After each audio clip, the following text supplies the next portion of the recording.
And greetings, everybody. Keith here. Hoping everybody's having a good day, enjoying life, living life, loving life.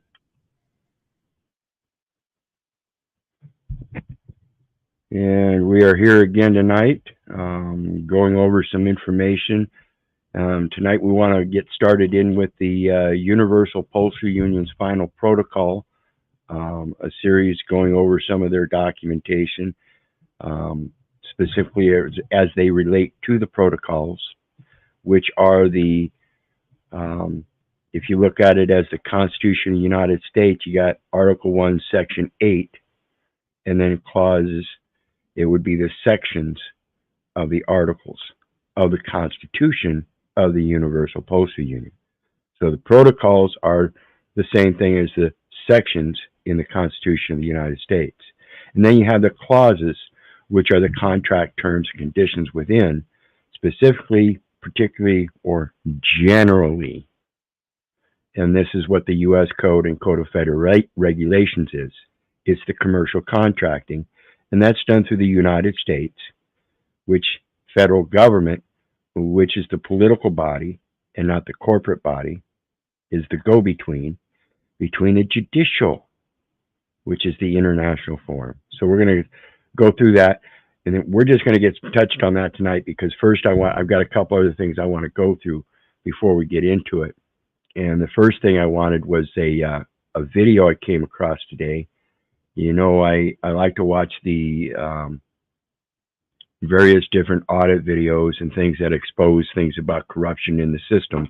And one of those types of videos I like to watch are the city council meetings and stuff. And lately, there's been a lot of speaking out about the way the city council operates and violates the public. And this one, it kind of shows the internal side versus the public side. Kind of like the Tiffany Henyard thing. That's an internal situation. This is another one that's going the same type of way. We've got somebody that's speaking out against them, and the rest of the commission is coming after them. Whereas Tiffany Henyard is speaking out, and the rest of the commission is coming after her for two different reasons. Tiffany Henyard is being abusive, and this one is one that's speaking out, and they're trying to oust her. And this is the same thing with police that have a hard time being a inside witness to the corruption. They get ousted. So we end up with police forces that are full of corrupt people that are supported by county commissions and city councils full of corrupt people. So let's take a look at it. This is official arrested for speaking at her own meeting. Her rights were violated just like they violate the rest of the public. Because if you have a corrupt group of people that have control in such a manner, this is the way it works. You have to get rid of the corrupt people and their interpretations that they put forth as slander, treason, sedition, all of that. That's a misrepresentation of the honor of the American people through the United States citizenship. These people aren't supposed to be operating these admiralty maritime laws on the land. Because I'm requesting you to stand up, please.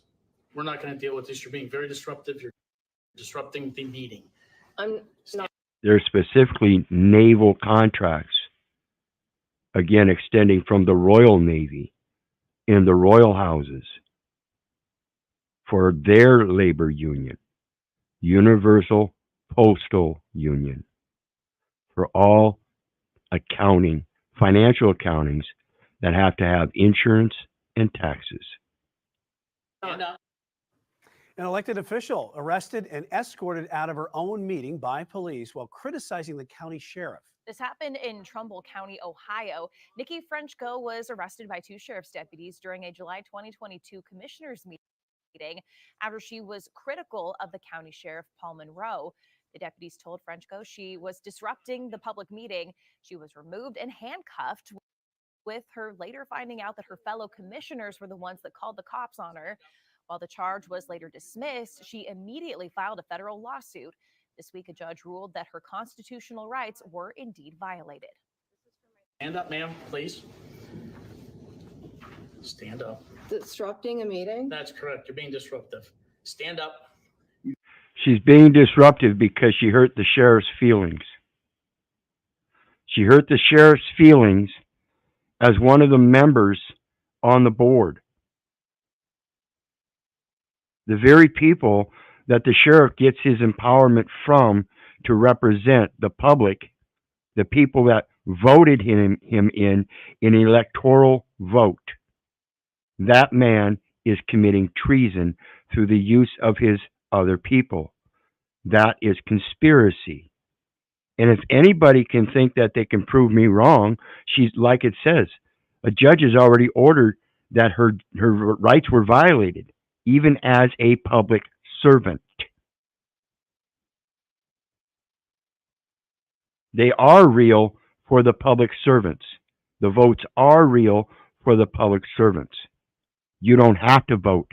You can give a vote of no confidence and show how they are pirates and going by a parlay wherein they only vote for themselves.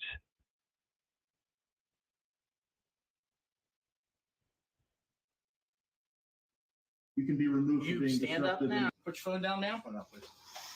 Why? Put your phone down, ma'am. This is for my safety. I'd rather go out where there's videos. Do you have a video on?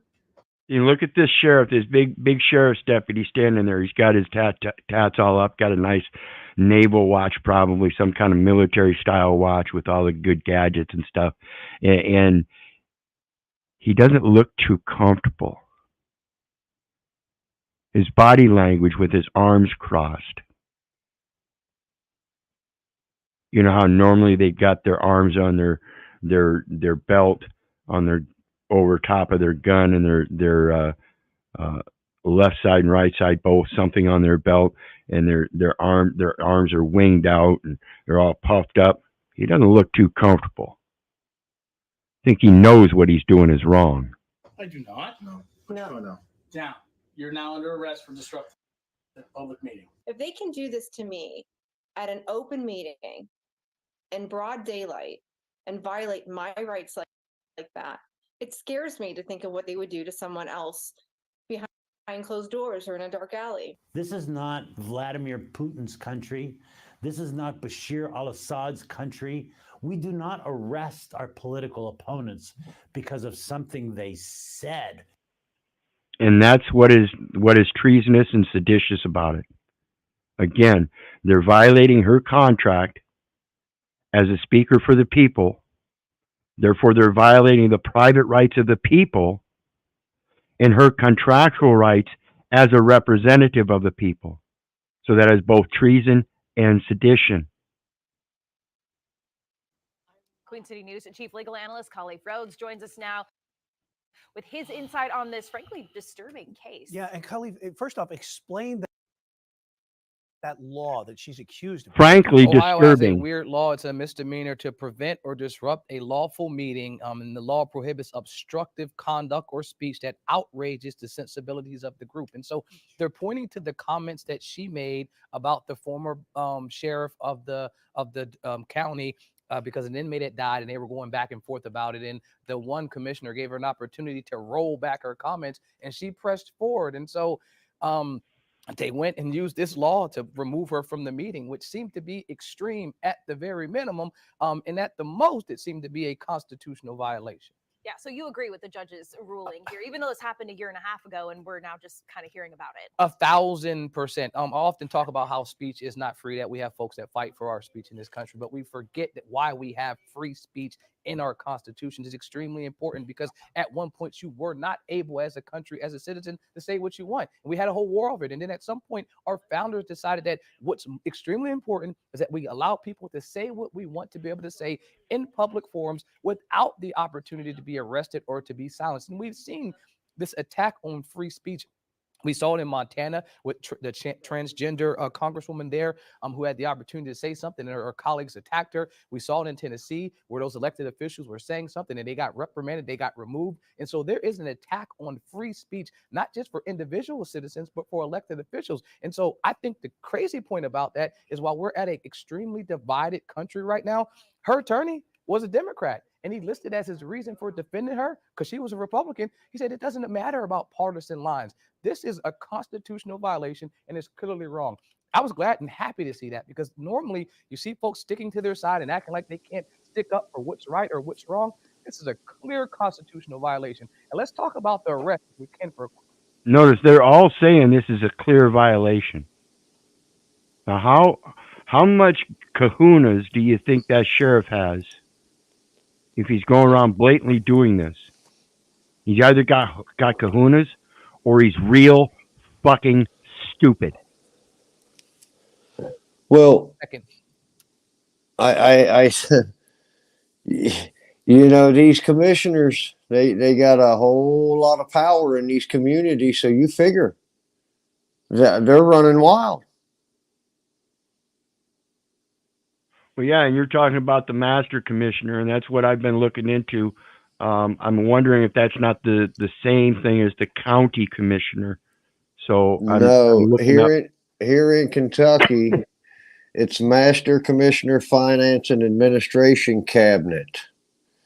And then it's under them, they are in a single judge circuit. The appointment shall be made by the circuit judge. And another thing that popped out at me down here, and that's 31A.010 Master Commissioners. And then the Master Commissioner shall perform such functions, including those of a receiver, and may be directed by an appropriate order of the court. The Supreme Court receiver. Yeah, they receive public funds. Okay. Yeah, well, and get this. What do you get when you get something in the mail? You're a receiver, okay? And that's a service. And you're a receiver of service, which is a process. You are deemed to be the receiver of process of service. Right. You're not a receiver. You're supposed to be the benefactor for which you receive a benefit through a beneficiary, which is a collateral documentation. Go ahead, John. I was going to just say that you're a custom service agent when you get the mail, right, Keith? Correct. And that's that data element. You have the right to use a number in lieu of the name and address, customarily. What my research is telling me, Keith, that Master Commissioner is a record of accounting of that Social Security number for the Social Security Administration. And then you got the state registrar at the state level. I believe that to be the kingpin in the communities is these master commissioners hiding right under everybody's noses. They're running the courts. So they got the mayor, they got everybody, the sheriff, everybody's in their pocket. And then you got the postmaster, the judge, yep, and the prosecutor.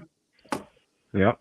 There's your transfer on the paperwork with the numbers and the stamping from the post office. Yeah, and see, folks, if you robbing understand the people that, blind. If you understand that Constitution, what happens is the Postal Service is the one with the exclusive jurisdiction. Then under that Constitution, with the contracting forms and everything, contract terms and conditions required, they implement the securities instruments and everything through the agent name. That's a street name or a street security name. So you put down your security name as the agent, and then you list a street named as a security. It's got a number and a name, and that's an individual jurisdiction, a single exclusive jurisdiction, because the individual's name and number identify the record.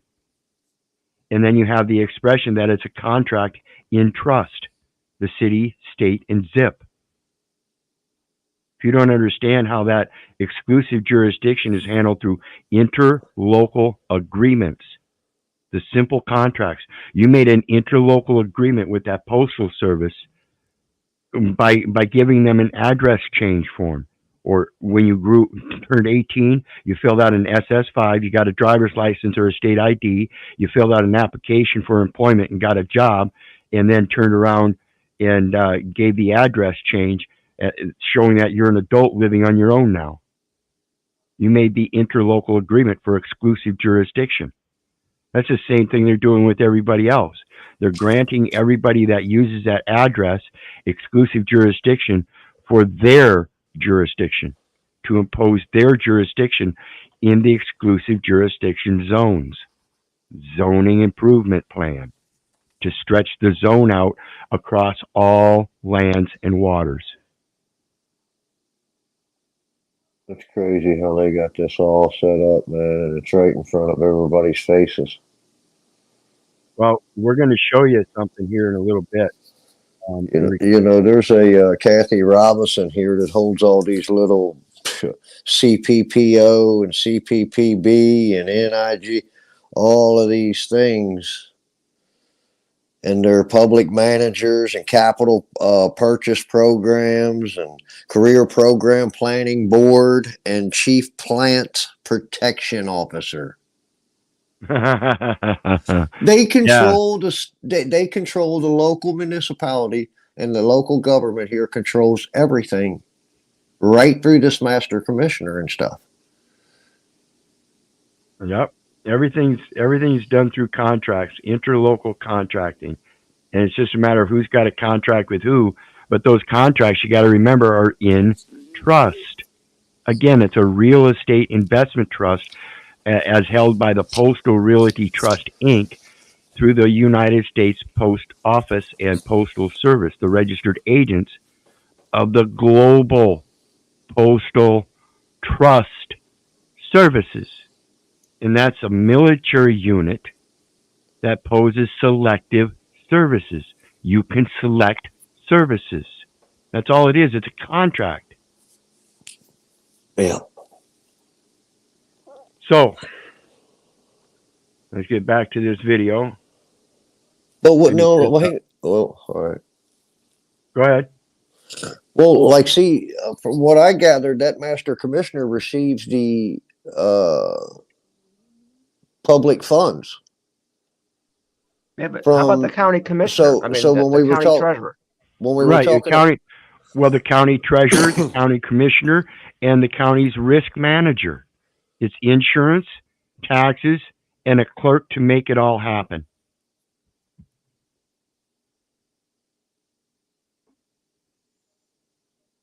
But it says, it says the receiver, and then this one is also keeps the records of that Social Security accounting of those numbers. So it would make sense with the county, the local county, and then the city municipality, and then those transfers there to her with those socials and the postmaster. Yeah, and that's, again, municipalities operate on long arm statutes for at-hand or at arm's length contracts. Local, interlocal. You can only do contracts from man to man. You've got to be able to shake on it. Today's commercial realm, it's no longer by a shake. That was old times. Now it's signature. Everything's contract in trust. Every last bit of it. Yeah. All right. So let's continue on with this video. The officer saying, when she said, "Is your camera on?" And he was like, "No, it's not." Well, your camera, I can guarantee their policy is if you're making arrests, your camera needs to be on and engaged. There's a 20-second delay. But he should hit the button. There's no way you're not going to have your camera on if you're. There's no way you're not going to have your camera. Sorry about that. I sped it up. There's a 20-second delay. It will kick on, but he should have hit the button. There's no. Absolutely. That's not just policy. That's a matter of being able to place material fact evidence in the record to support your position. And this is what they fail in everything. They can't support their position through the statutes, codes, rules, and regulations that they're using because they don't interpret them. They just use whatever they think they can because the language is simple, and they pose this down, and then they're going to hand it over to an attorney that's going to help take care of it because the guy on the other side is just as confused by the language. Learn the language, and you can dismiss those tickets easily. Way you're not going to have your camera on if you're arresting an. And when it comes to these serious violations, it's going to take a little bit more work and research, but you're going to have people like myself that are going to help you through it. And again, folks, the true benefit is the knowledge. That's what you get through experience from other people and being able to have faith in that knowledge, not the people. It's not me, it's the message. An elected official in the middle of a meeting. So I would love to have seen the whole opinion and to see if the judge touched on that point as well, because he attempted to violate her rights right there as well, to not leave a record or a trail of what happened. Obviously, it came to be personal in some ways, but also in some other issues that are coming up here. But how much damages do you foresee in something like this? I mean, that's the problem, is that because what harm was caused outside of that, that will be hard to calculate. And because Well, one of the harms in doing these kinds of things, folks, is when they do it in public forum like this, it instills that fear in the people. So the people that were there saw it happen, and they may see the undoing of it, but if they don't, then that fear continues on through them to other people around them, and it keeps its hold. So it's a matter of coming in and letting these people know, hey, we know this whole unit is corrupt. If you're not corrupt, get out and walk now. We'll recognize you then. That way the ones remaining on the bench are willing to sit there on that bench and realize, folks, those are benches. Okay? Same thing as any judge chamber. And they're sitting above everybody else.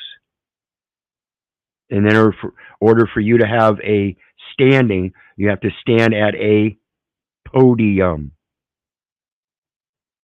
So think about this stuff and realize you have the power. Again, that's a vote of no confidence, and letting your community leaders communicate with you by action, by requesting them just to get up and walk out. You can reform that city council with good people.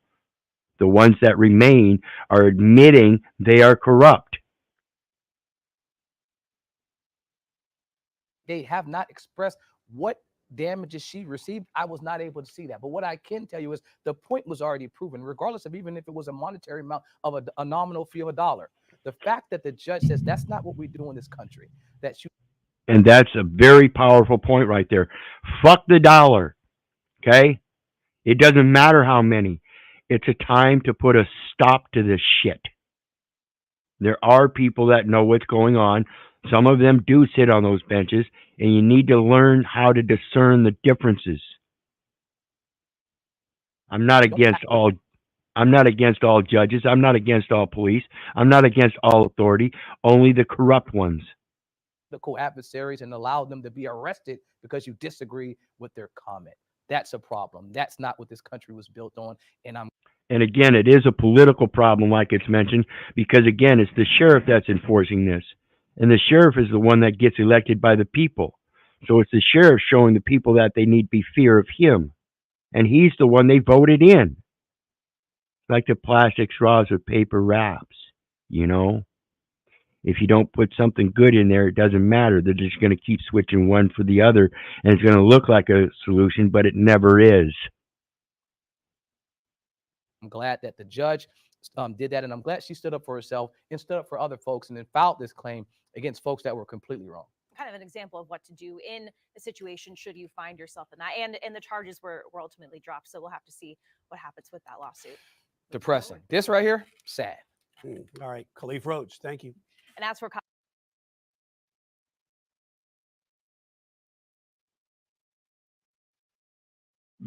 So,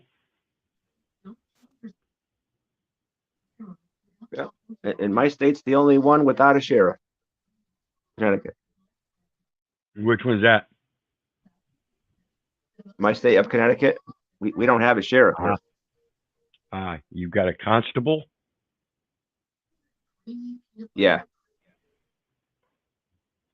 Constable with stable. Now, is that stable grounds or stable for livestock?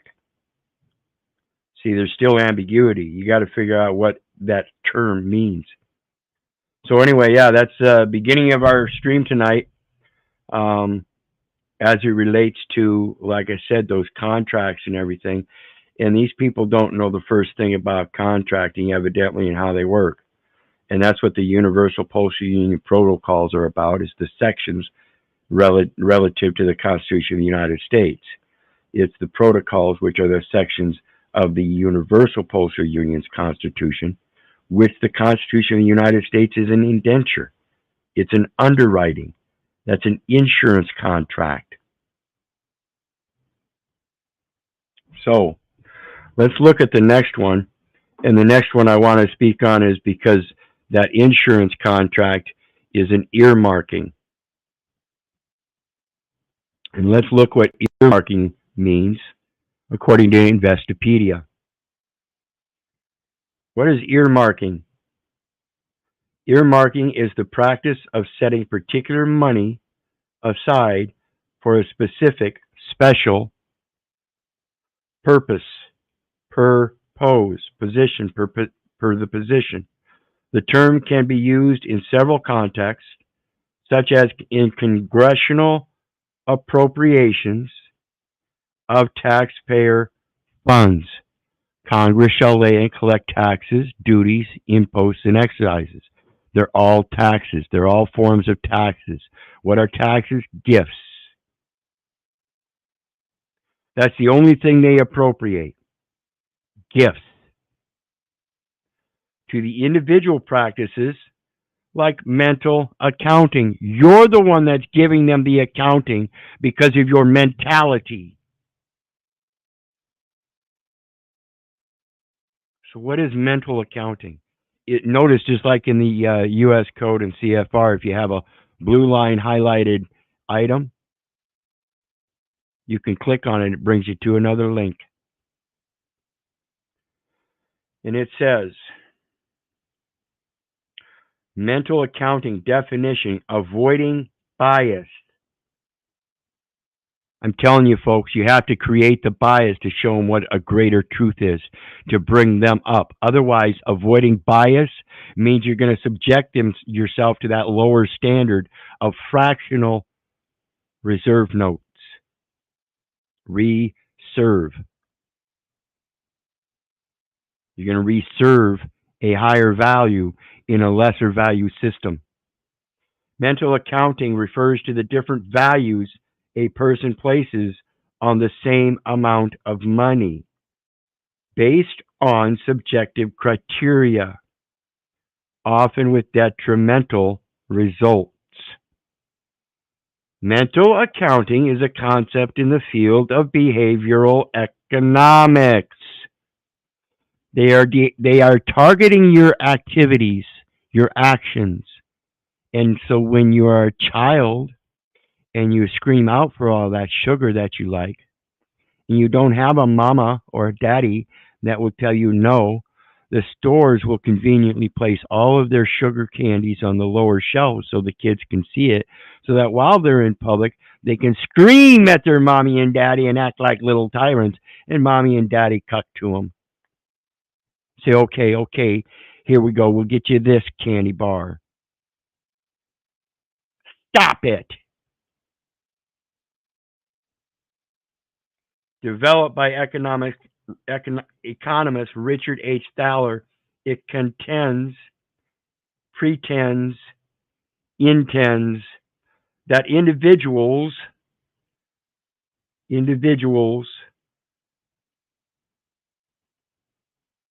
classify funds differently and therefore are prone to irrational decision making in their spending and investment behavior. When you spend that money, you are investing.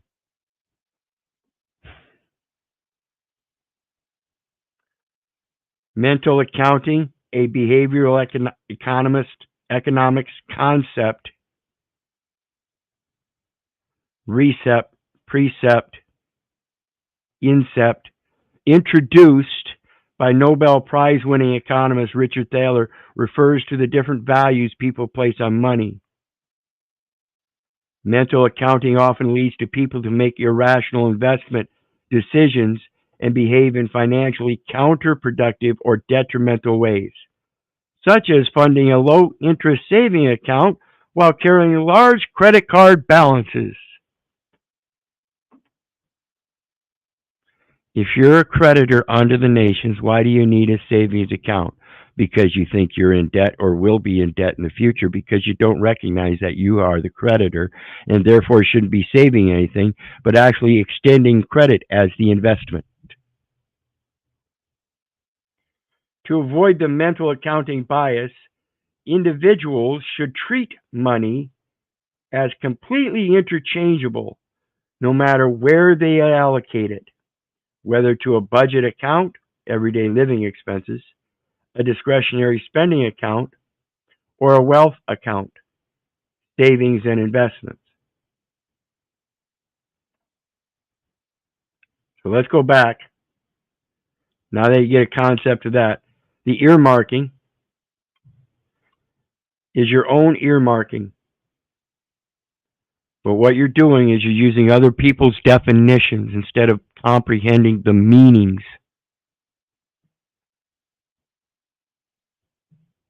Earmarking is the process whereby people or organizations appropriate specific money for specific purposes. In organizations, earmarking relates to how companies or governments budget spending. For individuals, earmarking can imbue money with symbolic value based on who or what it is earmarked for, with mental accounting being a special case of self-earmarking one's funds. So I can earmark a 1965 Mustang for my son. I can earmark a 1973 VW Beetle for my daughter. They might be similar in price, but that is not the value. The value is the self-earmarking and the intent behind it, the symbolic intent behind it. Do you hear me now? Anybody? I guess we lost Russell. What do you think, John? Well, I think earmarks have to be earned. So I don't know how many are. Well, it comes by calling, obviously, right? Oh, yeah. Yeah, that goes way back, though. Absolutely. So let's look at the next one real quick. We're going to take a peek at one of the things I'm going to hopefully point out to you here when it comes to all these contracts, licenses, oaths, registrations, and stuff one more time. Because as the law is uniform throughout all jurisdiction, it means you're treated the same. Okay? 7 U.S. Code 136. This is the agricultural code. 136 is definitions. And it says, for purposes of this subchapter,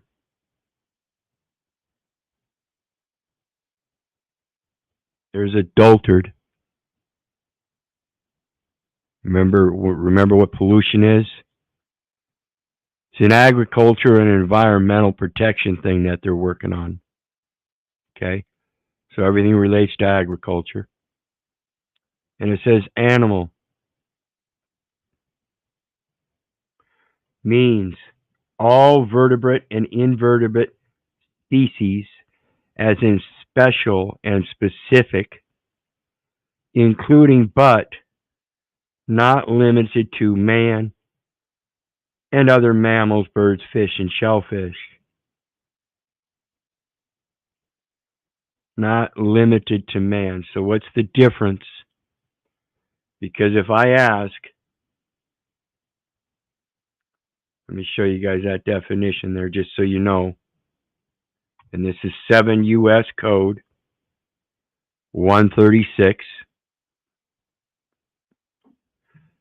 And if you can't license an animal, if you can't get an oath of office from an animal, if you can't force an animal to register itself,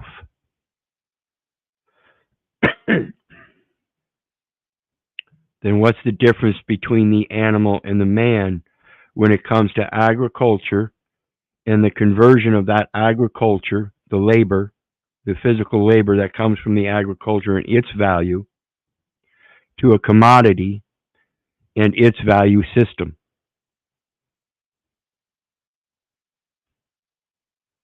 You guys ask yourself this? I mean, if I have to have a fishing license, let me ask, does an animal have to, like a bear, does an animal like a bear have to have a fishing license? Well, no. Then why are you telling another animal like a man that he has to have one? Do you see the inconsistency with reason and logic, people, when they put these kind of definitions before you? So that when you fill out a rental agreement, a lease agreement, and you line item veto the lease agreement for a credit agreement,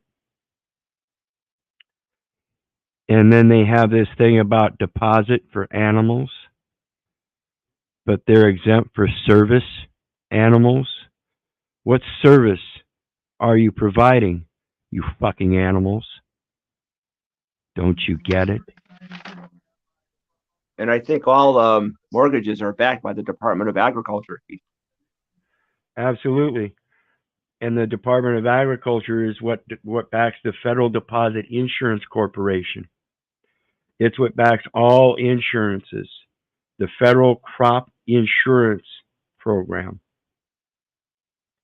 backs all insurances. That's the HUD thing. See that insurance contract?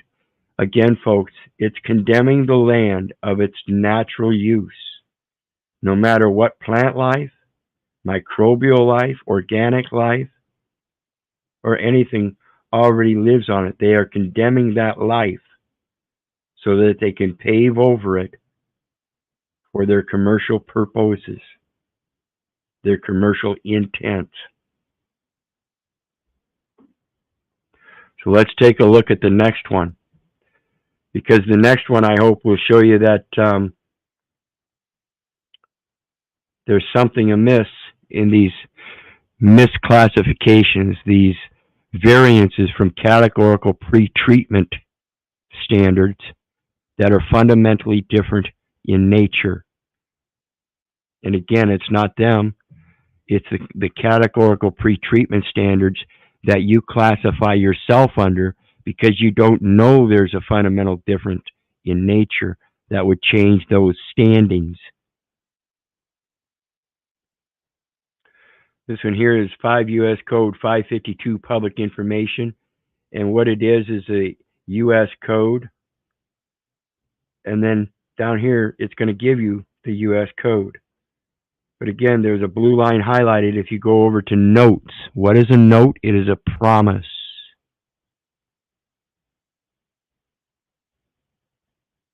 So their promises consist of this.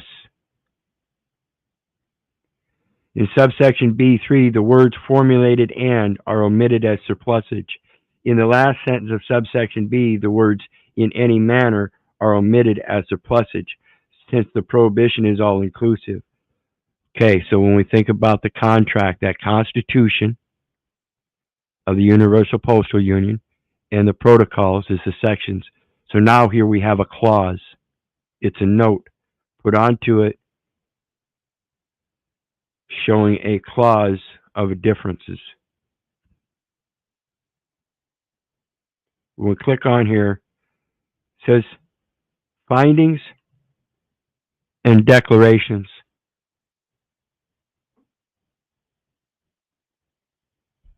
You guys remember me talking about 42 U.S. Code 1395X. That's in relation to the inpatient hospital treatment, wherein there's a declaration of a spell of illness by a bill, a registration, enumeration at birth, triplicate, a triple communication, a trident,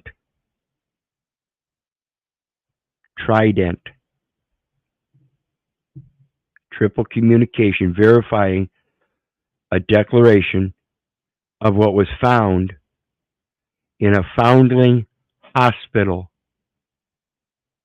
because mom was incompetent and didn't know. Hope you guys are catching on to this. And of course, this is just my interpretation, my opinion only, folks. So let's take a look at the next one.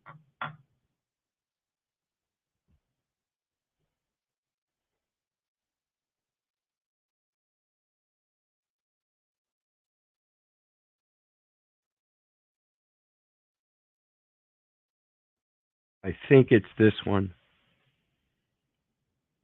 Under definitions, we've seen this one before. This is federal government, means all entities of the United States. We talked about competencies, means the knowledge, skills, abilities, behaviors, and other characteristics, personalities, characteristics of performance. You perform in character, you perform in person. An individual needs to perform the duties of a position. What are you going to pose? Employee has the meaning given that term in 5 U.S.C. 2105, except the term also includes employee, blah, blah, blah.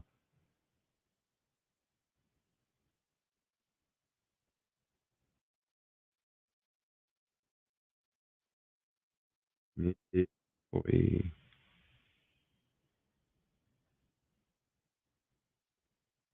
What's a job corps? Economic opportunity. 42 U.S.C. 2712. Job corps. Corp oration. You are the orator for the job. You're the one that gets to dictate your job. Learn how to determine that. That's not the one I was looking for. I'll have to see if I can find it again. But the service agreement means a written agreement between an agency and an employee, which is any employee, through an employee application, under which the employee agrees to a specified period of employment of not less than 6 months or more than 4 years with the agency in return for payment of a recruitment incentive. That SS5. When you fill out that SS5, young men, they then turn around and tell you you're required to sign up for selective service.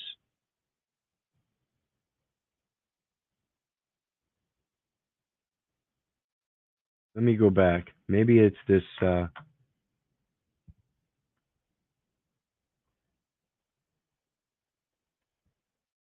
me look in this note a little bit further. We're in here even. Because I know I had a definition of employee earlier that I wanted to show you guys, and I lost it. Party includes a person or agency. Nothing else. Named or admitted. This is the admission. Mom made an admission to the agency as a person and gave them the name of another person as a party, or proper, seeking and entitled as of right to be admitted as a party. Again, an admission. She wanted to be a party in the contract. That's the wrong admission. In that admission, she admitted her child that she just gave birth to wanted to be in the contract as well. There is no proper declaration. There is no proper heralding of a legacy heir, as opposed to the person that might be able to be a representation of him at some future time, if he so desired and stated.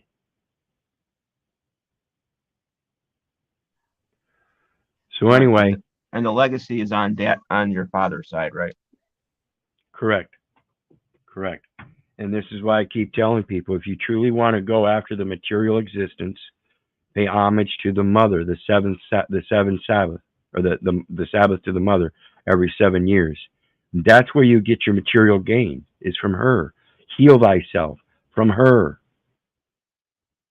That's what you're truly supposed to be observing, because that is what patent, observable, that is already patent, as everybody says it, and not latent, latent, underlying, overlying, intent, in between. You're the one that makes the decision. You either make the higher choice or the lesser choice. Up to you. So let's get on to this convention, Universal Postal Union Convention, and it's Universal Postal Convention, and anybody can join it, and it doesn't say union, because you get to make your own partnership outside of that union of all the other 194 nations. Okay? You get to make your own private adoptions.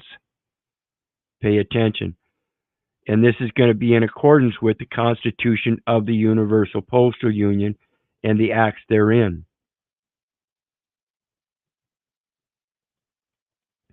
Constitution of the Universal Postal Union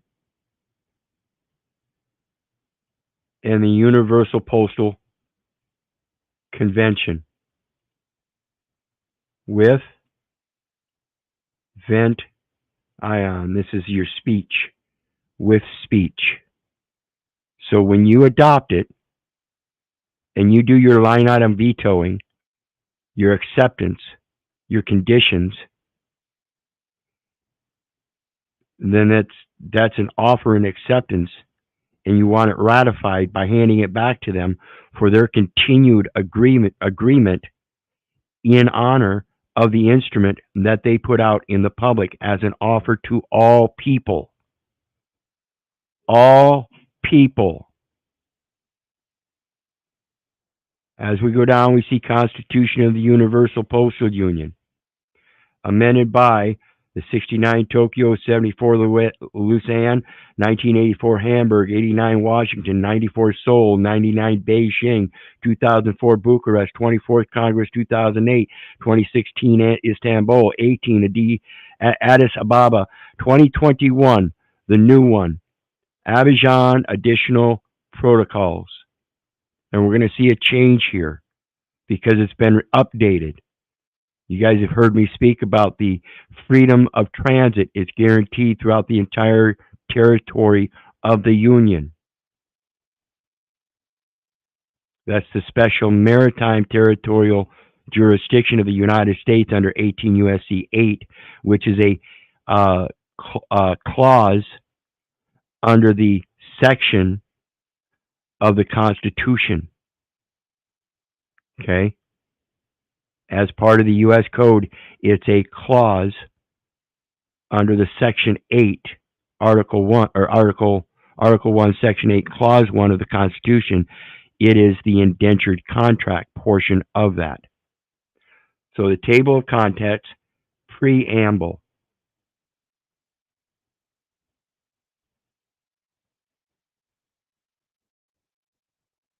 Preamble.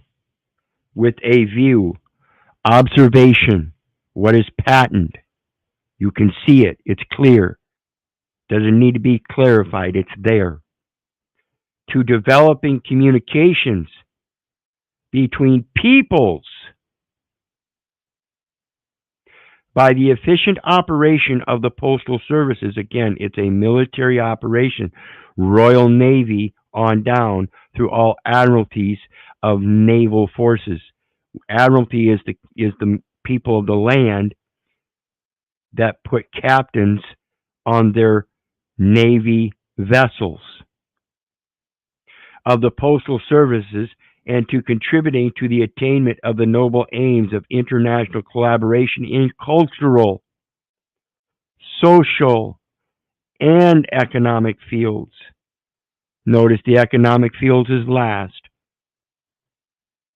Social, which is the communications of socialization through cultural elements. This is why we have translations, interpretations. Not all of us have the same culture, but in those cultures, we oftentimes do a lot of the same things. Sometimes they're called rain dances by one culture. Another culture might call them something else. The plenipotentiaries of the governments of the contracting countries. The countries are already contracted. It's under an international global postal trust. Therefore, the people are the beneficiary intended through documentation. So let's look at the first article. The Constitution adopting this, or the countries adopting this Constitution. It's all about adoption. They didn't buy it, they didn't sell it, they adopted it, and then they amended it for their own clauses, their own terms and conditions, according to their language. America uses English language. You know what the language of the Constitution here is? Anybody can answer. John, do you know the answer? What's the Legalese. language? Could be. In the documents, they state French. No shit. Yep. That was the original language, and they originally used the French franc. But see, Napoleon sold off the Louisiana Territory. When did he do that? Yeah, when he was losing his war. So the sale of Louisiana, the Louisiana Purchase, was a funding of his war efforts. However, today we still have a little thing down in the United States called Louisiana that still follows French common law and has, instead of counties, they have parishes. And much like Connecticut, running by constables, they are bishops. Yeah, it's under Napoleonic code versus the rest of the country under Roman code. Yep. And that's the difference. So when we look at the Constitution of the United States, that's under what? All roads lead to Rome. Who owns all the roads? The Postal Service, right? The Post Office. So that's the romantic. Yeah. Romantic. Romantic. It's about time, folks. Contract. Con, with, tract. A span of time. Protract. The compass and protractor. Oh, goodness gracious. Imagine all of this stuff if you could just get down to the simple terms and know what this stuff means. Global Postal Trust Services. So make it romantic, inspiring, and not belligerent and combative. Bring a greater peace, a fortiori, a greater truth. Isn't that what people are romanticizing about? Is something more truthful than all of this corruption we've got? So let's look at the convention. Let me see here. First, I want to check something else out.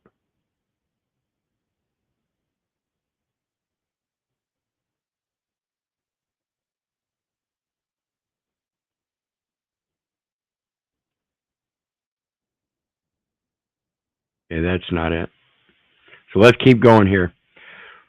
Says table of contents, section 1, rules applicable in common throughout the international postal services. Then we have article, just like Constitution 1. And it's going to tell us about the definitions. When we go down and look at Article 1,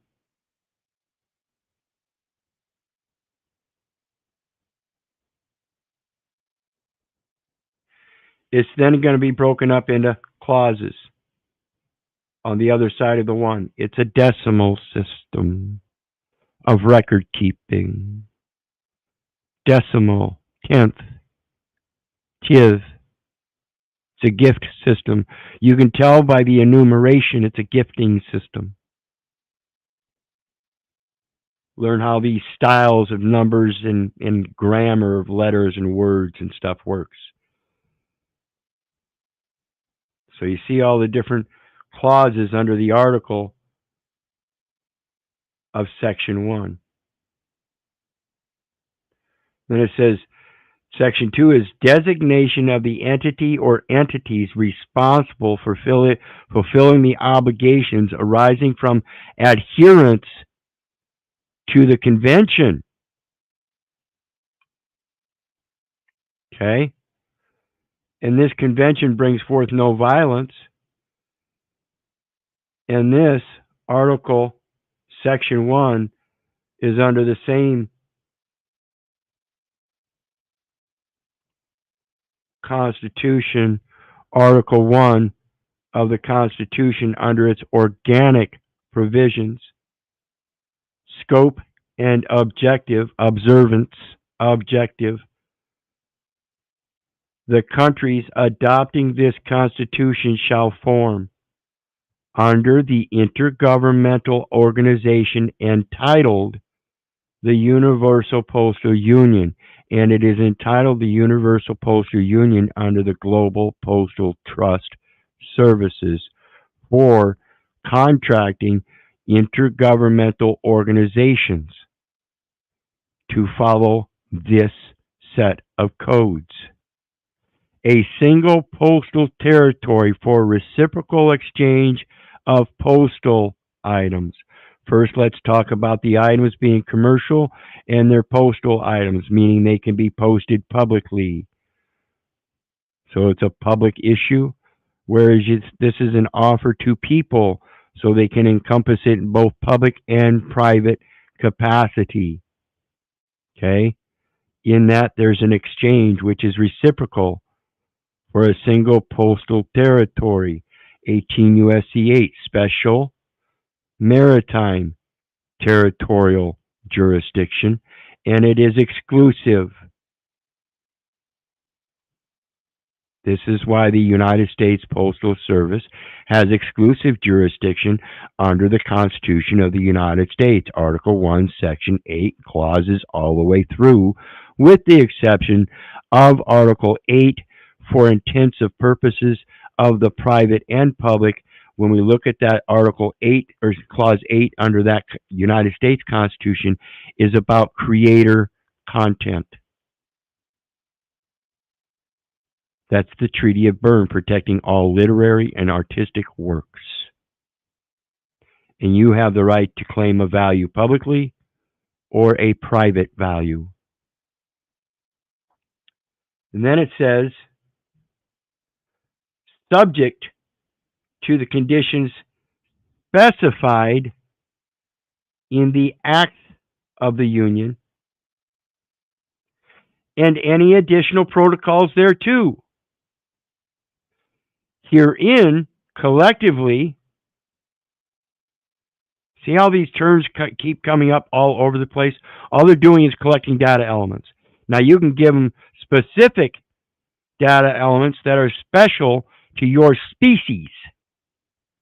In the Acts of the Union, in the Acts of Partnership, independently, exclusively, and inclusive of yourself in the private capacity, and any additional protocols there too.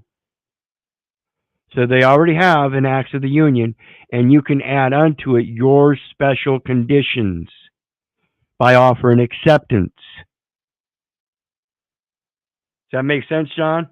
And again, I forgot to show that. And let me blow this up. I'm terrible at this, guys. My apologies.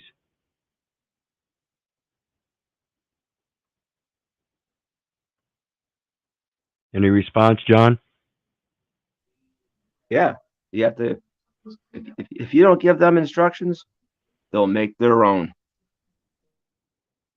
You guys hear that?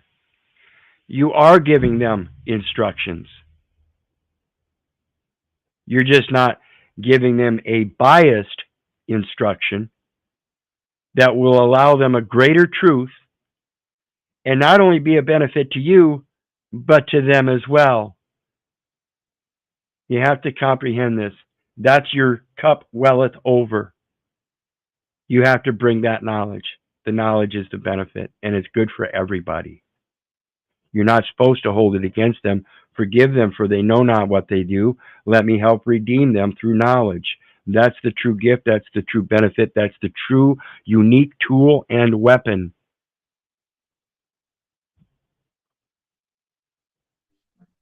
Got it. Yes, Breezy says he gave us the most powerful tool of all, the ability to dream, co-create. That is the I'm age of nation. I can now profit unto the nation. Imagination. I nation. I'm age. I'm the nation. I am one of the nations of Israel. I am one of those children. I don't have to title the nation. Matter of fact, Isaiah 43:1 tells us, fear not, for I have redeemed thee. I have called thee by thy name. Thou art mine. 44:5 reinforces it. One shall say, I am the Lord's. Another shall call himself by the name of, or one shall call himself by the name of Jacob, and another shall subscribe with his hand the actions unto the Lord, and surname himself by the name of Israel. I stand by Israel. Surname. Surrogate name. Surrogate. Letters rogatory for subrogation situations. The right to redeem oneself by claiming the personage in its true and salvageable capacity, so that you can resurrect in the true and lawful birthright and merge it with a new name. It's all biblical.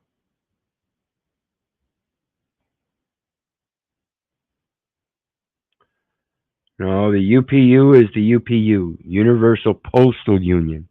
The Universal Postal Union operates under the international UCC, which is Her Majesty's Union Customs Codes, a set of international harmonized tariff codes, tax codes. And under that, they have insurance contracts to maintain fidelity, their fidelity agreements to extend credit, credence, spiritual credit or manual credit. You decide which record you want to keep.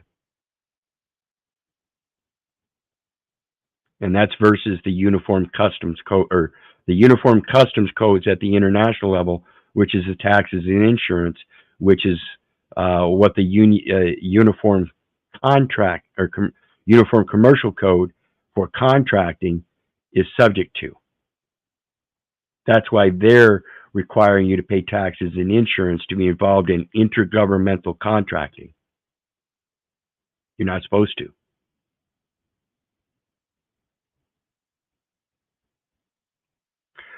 Joseph says, seems like much of this is plaque on the tooth, where we are made to comprehend etymologies which are repugnant to the Constitution, bastardized by trickery of words. I thought the law was supposed to be styled in favor of the common law. Exactly. However, remember, folks, common law was merged with equity, and it is your escape route to come out of her, Babylon, the English language, and recognize, again, the Constitution here was written with the intents of French, and we'll see that later on as we go through this. I've got tomorrow night's part 2 scheduled, so we'll just continue on. and we're just going to do however many parts it's going to take to get through these two documents, so you can learn how to adopt it, line out a veto, and offer it back for ratification in a private interlocal agreement between yourself and the Universal Postal Union's Constitution contract. You're the creditor, even on the international level, not just the United States.